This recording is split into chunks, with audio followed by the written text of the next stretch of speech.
উযু করার সময় এই আমলটি করুন, চেহারা নূরের মতো সুন্দর হবে, চেহারা ফর্সা হয়ে যাবে।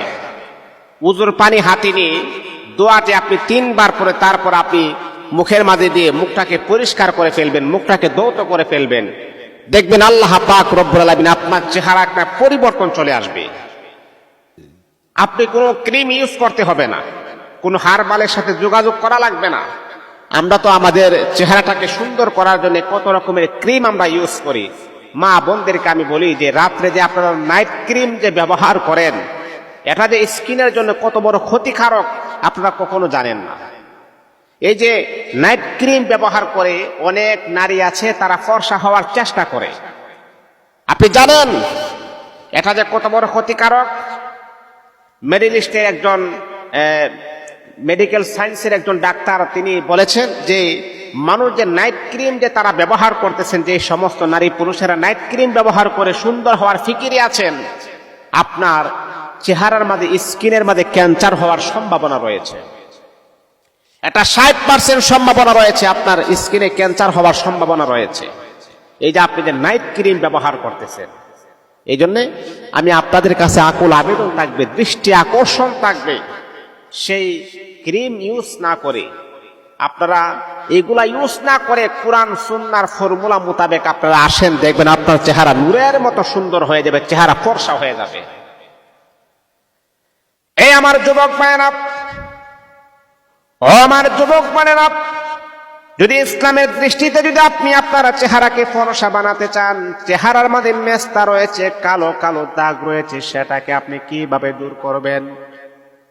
চেহারাটাকে সুন্দর করার জন্য, চেহারার কালো দাগ দূর করার জন্য অনেক রকমের ক্রিম আপনি ইউজ করেছেন, অনেক টাকা পয়সা আপনি নষ্ট করেছেন, তারপরে কিন্তু আপনার চেহারার কালো দাগ আপনি দূর করতে পারেন নাই।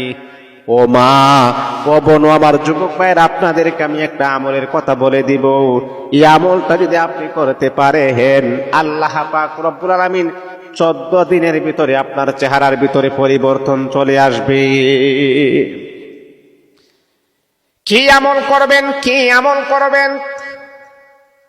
এ মুসলমান বন্ধু, যখনই আপনি উযু করবেন, প্রত্যেক নামাজের আগে যখন আপনি উযু করবেন, পবিত্রতা যখন আপনি অর্জন করবেন, উযু যখন আপনি করবেন, উযুর পানিটা হাতে নিয়ে এই দোয়াটা আপনি 3 বার পড়বেন। আল্লাহুম্মা নূরুস সামাওয়াতি ওয়াল আরদ, আল্লাহু নূরুস সামাওয়াতি ওয়াল আরদ, আল্লাহুম্মা গফিরলি, আল্লাহু নূরুস সামাওয়াতি ওয়াল আরদ, আল্লাহুম্মা গফিরলি, আল্লাহু নূরুস সামাওয়াতি ওয়াল আরদ, আল্লাহুম্মা গফিরলি।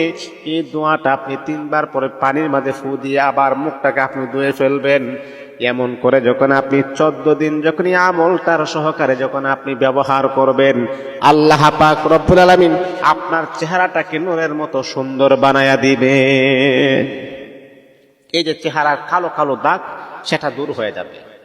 মা বোন, আমি আপনাকে বলছি, এরকম মেডিসিন ইউজ করার চাইতে না করাটাই সব চাইতে বেটার। যে কোনো সময় আপনার স্কিনে যখন ক্যান্সার হয়ে যাবে, আর কোনো আনসার আপনি তালাশ করে পাবেন না, আপনার চেহারা নষ্ট হয়ে যাবে, দিনে দিনে আপনার চেহারা নষ্ট হয়ে যাবে।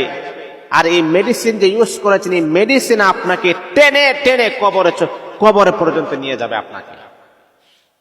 তারপর আপনি কি করবেন? এই জন্যে আপনার চেহারাও ঠিক থাকবে, আপনার নামাজও ঠিক থাকবে, আপনি পবিত্রতাও আপনার ঠিক থাকবে। উযু করার সময় মাত্র 3 বারই দোয়াটা পড়ুন, ছোট্ট দোয়াটা পড়ুন। 14 দিনের ভিতরে আপনার চেহারার মাঝে একটা পরিবর্তন চলে আসবে। এমনটা করার পরে আপনারা আমার সাথে যোগাযোগ করেন, হুজুর পরিবর্তন তো হয় নাই। আমি আপনাকে বলছি, কোরআন কখনো কোনো মানুষকে মিথ্যা মেসেজ দেয় না। কোরআন হচ্ছে সত্যের বাণী। কোরআন হচ্ছে এমন এক জিনিস, অন্ধকার মানুষকে আলোকিত করে দেয়। কোরআন হচ্ছে এমন একটা কিতাব, যেই কিতাব মানুষকে টেনে টেনে জাহান্নামী মানুষকে জান্নাতি বানায় দেয়। এই জন্যে এই কোরআনের আমলটা আপনারা করেন, রাসূলের হাদিসের আমলটা আপনারা করেন, দেখবেন ইনশাআল্লাহ আল্লাহ পাক রব্বুল আলামিন আপনার চেহারাটাকে আমার আল্লাহ পরিবর্তন করে দিবেন ইনশাআল্লাহ।